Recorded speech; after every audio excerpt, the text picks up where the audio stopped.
Assalamualaikum warahmatullahi wabarakatuh. Dalam video ini kami akan mempresentasikan tugas kelompok ilmu kalam kami dengan topik yang akan kami bahas yaitu Mu'tazilah.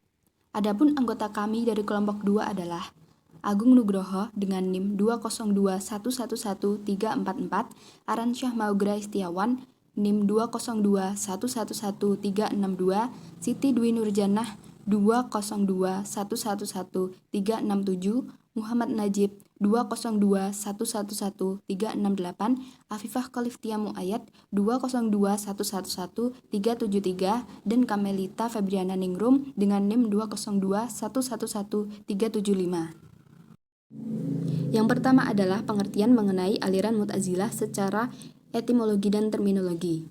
Secara etimologi, kata Mu'tazilah diambil dari bahasa Arab yaitu a'tazala, yang aslinya adalah kata azala, yang berarti memisahkan atau menyingkirkan. Menurut Ahmad Warsan, kata azala dan azzala mempunyai arti yang sama dengan kata asalnya. Arti yang sama juga akan kita temui di Munjid, meskipun ia menambahkan satu arti yaitu mengusir. Sedangkan secara terminologi, Mu'tazilah adalah golongan yang timbul pada masa Utsman bin Affan yang tidak memihak salah satu dari pihak Utsman atau lawannya.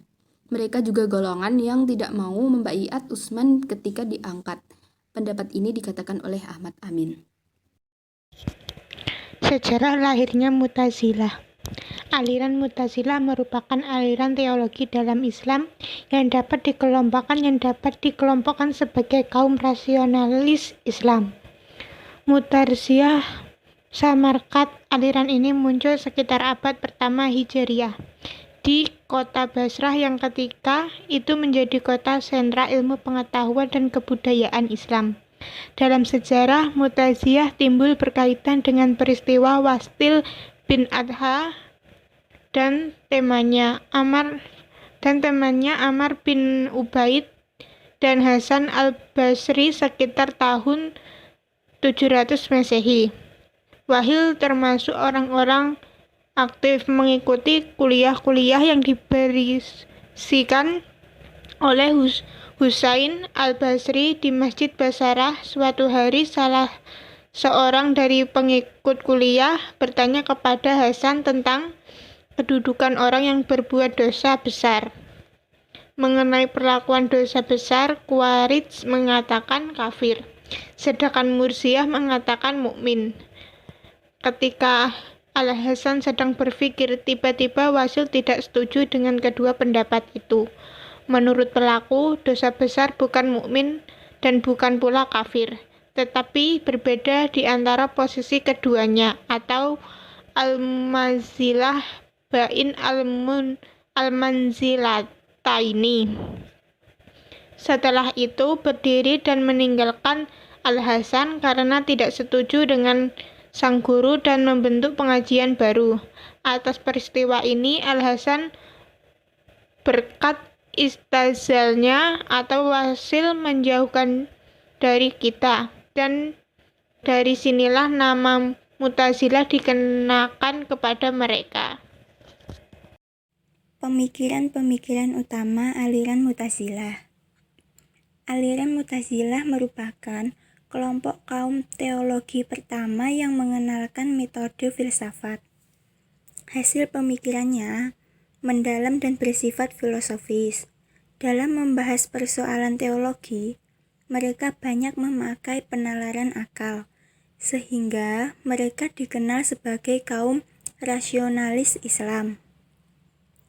Sikap rasional Mu'tazilah bisa terlihat dari 5 ajaran pokok. Konsekuensi logis dari 5 pokok tersebut timbulnya pemikiran lebih lanjut yang bisa disebut dengan konsensus al-Mu'tazilah. Konsensus mereka itu adalah 1. At-Tauhid, keesaan Tuhan. Ajaran dasar yang terpenting bagi kaum Mu'tazilah adalah At-Tauhid atau kemahaesaan Allah. Bagi mereka, Allah baru dapat dikatakan Maha Esa jika ia merupakan zat yang unik. Tiada ada sesuatu pun yang serupa dengan dia. Oleh karena itu, kaum Mu'tazilah menolak paham antropomorfisme, yaitu paham yang menggambarkan Tuhan menyerupai makhluknya. Mereka juga menolak paham beatific vision, yaitu pandangan bahwa Tuhan dapat dilihat oleh manusia, yang betul-betul tidak mungkin ada pada makhluknya. Sifat Tuhan yang betul-betul tidak mungkin ada pada makhluknya adalah sifat khotim. Tuhan bagi kaum Mu'tazilah tetap maha tahu, maha kuasa, maha hidup, maha mendengar, maha melihat, dan sebagainya. Tetapi itu tidak dapat dipisahkan dari zat Tuhan. Dengan kata lain, sifat-sifat itu merupakan esensi zat Tuhan. Adapun yang dimaksud kaum Mu'tazilah dengan pemisahan sifat-sifat Tuhan adalah sebagaimana pendapat golongan lain yang memandang bahwa sifat Tuhan sebagai esensi Tuhan dan sebagian lain sebagai perbuatan-perbuatan Tuhan. Bagi kaum Mu'tazilah, paham ini mereka munculkan karena keinginan untuk memelihara kemurnian kemahaesaan Tuhan. 2. Al-Adil, keadilan Tuhan. Jika ajaran pertama kaum Mu'tazilah ingin mensucikan Tuhan dari persamaan dengan makhluknya, maka ajaran kedua ini mereka ingin mensucikan perbuatan Tuhan dari persamaan dengan perbuatan makhluk. Hanya Tuhan yang berbuat seadil-adilnya. Tuhan tidak mungkin berbuat zalim. Dalam menafsirkan keadilan, mereka mengatakan sebagai Tuhan tidak menghendaki keburukan dan tidak menciptakan perbuatan manusia. Manusia bisa mengerjakan sendiri segala perintahnya dan meninggalkan segala larangannya dengan kodrat atau kekuasaan yang dijadikan oleh Tuhan pada diri mereka. Semua perbuatan Tuhan bersifat baik. 3. Al-Wa'id wa al-Wa'id, janji dan ancaman Tuhan. Ajaran ini merupakan lanjutan dari ajaran yang kedua tentang keadilan Tuhan. Kaum Mu'tazilah yakin bahwa Tuhan pasti akan memberikan pahala dan akan menjatuhkan siksa kepada manusia di akhirat kelak. Bagi mereka, Tuhan tidak dikatakan adil jika Ia tidak memberikan pahala kepada orang yang berbuat baik dan tidak menghukum orang yang berbuat jahat.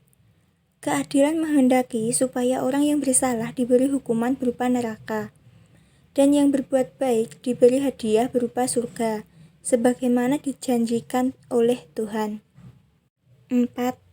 Al-Manzilah, bayin al-manzilatain, tempat di antara kedua tempat, atau posisi tengah-tengah.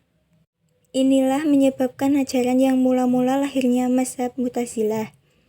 Ajaran ini terkenal dengan status orang mukmin yang melakukan dosa besar. Seperti dalam sejarah, Khawarij menganggap orang tersebut kafir bahkan musyrik, sedangkan menurut pandangan Mu'tazilah, orang Islam yang mengerjakan dosa besar yang sampai matinya belum taubat, orang itu dihukumi tidak kafir dan tidak pula mukmin, tetapi di antara keduanya. Mereka itu dinamakan orang fasik, jadi mereka ditempatkan di suatu tempat di antara keduanya. 5.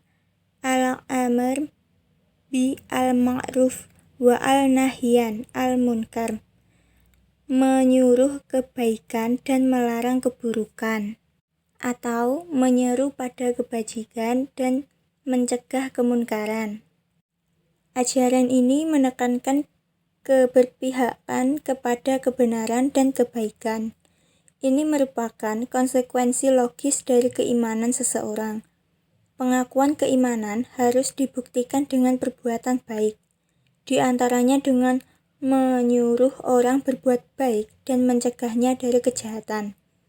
Perbedaan mazhab Mu'tazilah dengan mazhab lain mengenai ajaran kelima ini terletak pada tata pelaksananya. Menurut Mu'tazilah, jika memang diperlukan kekerasan, dapat ditempuh untuk mewujudkan ajaran tersebut. D. Sekte-sekte atau cabang aliran beserta pemikiran masing-masing sekte. Secara garis besar, sekte Al-Mu'tazilah terbagi menjadi dua, yaitu satu, aliran Basrah A. Wasil bin Atta atau 80-131 Hijriah. Wasil lahir di Madinah dan mendapatkan pendidikan dasar agama di sana.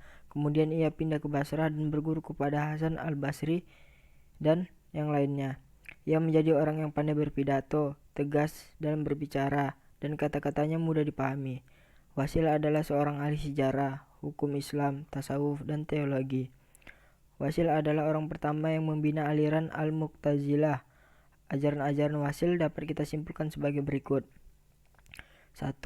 Paham nafi al-sifat. Wasil berpendapat bahwa Allah tidak mempunyai sifat karena apabila Allah mempunyai sifat, sifat tersebut bersifat qadim. Ini berarti Allah tidak esa lagi. Peniadaan sifat ini dimaksudkan agar tidak ada ta'dud al-qudama sehingga Tuhan bukan satu lagi, tetapi banyak. Nasution dalam bukunya menjelaskan bahwa Mu'tazilah meniadakan sifat-sifat tersebut hanya untuk mengatasi paham syirik. Ini tidak berarti bahwa Wasil dan para pengikutnya menolak ayat-ayat yang menggambarkan sifat-sifat Tuhan, seperti Ar-Rahman, Ar-Rahim, Al-Qadir, dan sebagainya. Akan tetapi, mereka menganggap bahwa ini bukanlah sifat Tuhan, melainkan aspek dari zat atau esensi Tuhan. 2. Paham Al-Qadariyah. Paham ini oleh Wasil diperoleh dari Ma'bad Al-Juhani dan Gailan yang menyatakan bahwa manusia mempunyai kebebasan dan kekuatan sendiri untuk mewujudkan perbuatan-perbuatannya. 3. Paham Al-Manzilah bain Al-Manzilatain, yaitu mencari jalan tengah bagi orang-orang yang berbuat dosa besar. Hasan al-Basri memandang orang tersebut masih termasuk mukmin, tetapi ia menanggung dosa dari perbuatan yang dilakukannya. Sedangkan aliran Al-Khawaris Al-Jariqah menganggapnya musyrik. Wasil berpendapat bahwa orang tersebut tidak mukmin, tetapi fasik.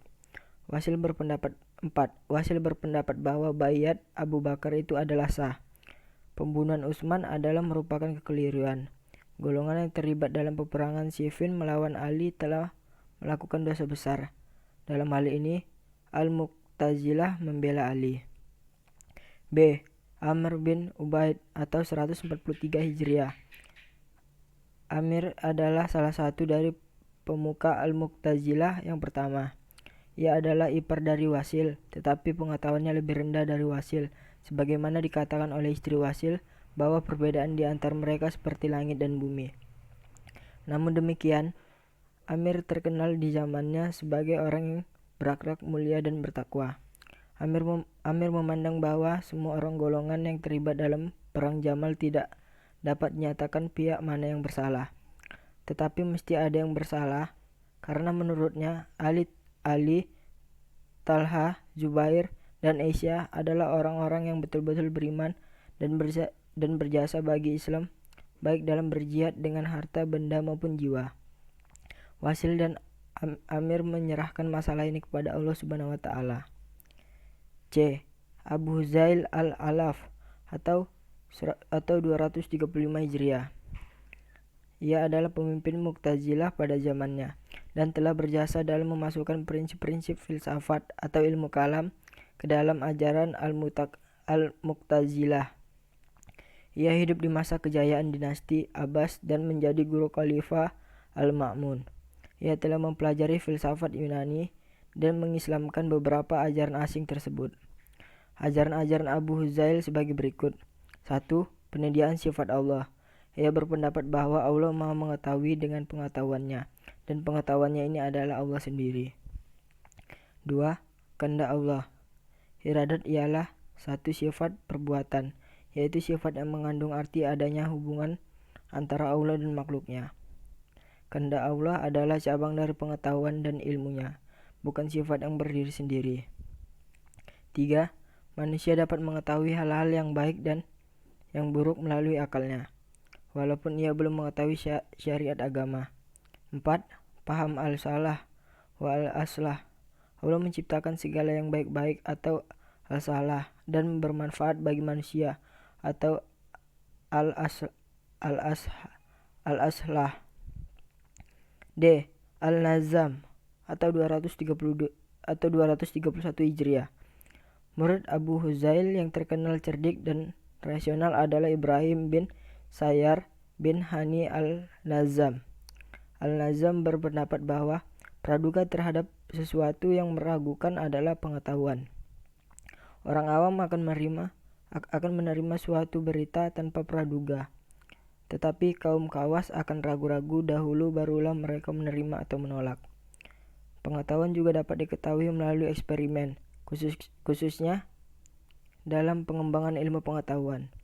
Al-Nazam tidak percaya akan takayul dan pesimisme karena ia selalu mempergunakan pikiran yang tenang dan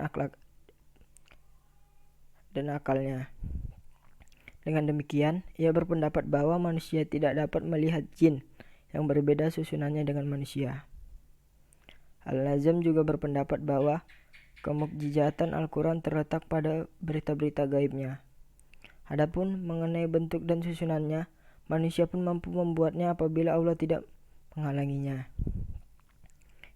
Al-Jahiz atau 256 Hijriah. Nama lengkapnya adalah Amir bin Bakar Abu Usman al-Jahiz. Ia adalah seorang sastrawan, ahli teologi, ilmu kalam, filsafat asing, ahli geografi, dan ilmu jiwa. Al-Jahiz adalah murid Al-Nazam. Pendapat Al-Jahiz yang terkenal adalah dalam masalah perbuatan dan pengetahuan manusia. Dalam hal perbuatan, manusia mempunyai kemampuan menciptakan perbuatannya sendiri, sedangkan pengetahuan bukanlah bagian dari perbuatan manusia, karena pengetahuan itu lahir dari indera atau melalui penalaran. Manusia dalam perbuatannya hanya menyatakan kehendaknya untuk berbuat, dan pengetahuan yang akan ia peroleh adalah perbuatan natur. Al-Jubai atau 303 Hijriah. Pendapat Al-Jubai yang sangat terkenal adalah pengingkarannya terhadap sifat Allah, karena menurutnya Allah mengetahui, berkuasa, dan hidup melalui esensinya. Kewajiban akal adalah mengetahui yang baik dan buruk, walaupun tanpa bantuan wahyu. 2. Aliran Baghdad. Bishr bin al-Mu'tamar atau 210 Hijriah. Ia pindah dari Basrah ke Baghdad setelah menerima ajaran dari Wasil bin Atta. Pendapat yang penting adalah berkenaan dengan pertanggungjawaban perbuatan manusia. Perbuatan anak kecil menurutnya tidak akan dimintai pertanggungjawaban oleh Allah. Selain itu, ia berpendapat bahwa yang melakukan perbuatan dosa besar jika mengulangi perbuatannya, maka ia akan disiksa meskipun ia telah bertobat sebelumnya. Namun jika ia bertobat dan tidak lagi mengulanginya, maka taubatnya dapat menghapus dosanya. Abu Musa al-Murdar atau 226 Hijriah.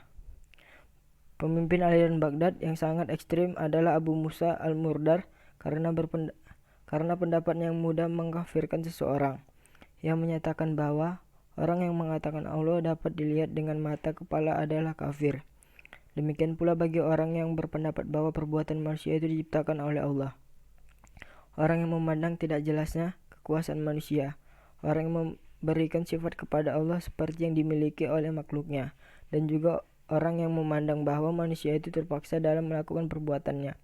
Semuanya adalah kafir. Sumamah bin al-Ashras atau 213 Hijriah. Ia telah berjasa menyebarkan paham Mu'tazilah. Sumamah mempunyai pengaruh yang besar terhadap Al-Ma'mun karena pendapat-pendapatnya, sehingga khalifah menuruti dan melaksanakan segala yang diusulkan olehnya. Ia berpendapat bahwa orang fasik akan didera jika ia tidak bertaubat. Ahmad bin Abi Du'ad atau 240 Hijriah. Ia adalah orang yang berpendirian yang kuat. Al-Ma'mun berwasiat kepada anaknya Al-Mu'tasim agar menjadikannya wazir. Begitu pula Al-Wasik mengambilnya sebagai qadi al-Qudah. Relevansi dianutnya aliran Mu'tazilah di masa milenial. Mu'tazilah adalah salah satu aliran dalam teologi Islam yang menggunakan pemikiran rasional untuk menjelaskan masalah ketuhanan. Secara epistemologi, pemikiran rasional Mu'tazilah terpengaruh oleh pemikiran filsafat. Mu'tazilah menggunakan metode berpikir filsafat untuk menjelaskan dan menetapkan persoalan ketuhanan.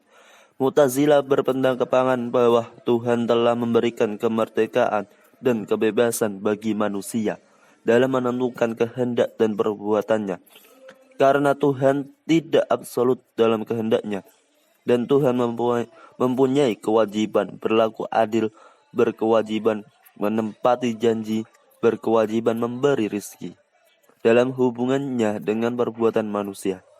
Kehendak mutlak Tuhan jika jadi terbatas karena kebebasan itu telah diberikan kepada manusia dalam menentukan kemauan dan kehendaknya.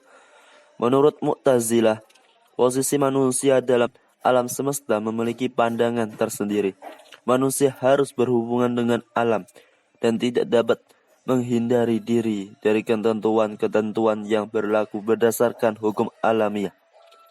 Jika dikaitkan dengan paham free will dan free act, sudah terjadi perdebatan panjang di kalangan teologi Islam.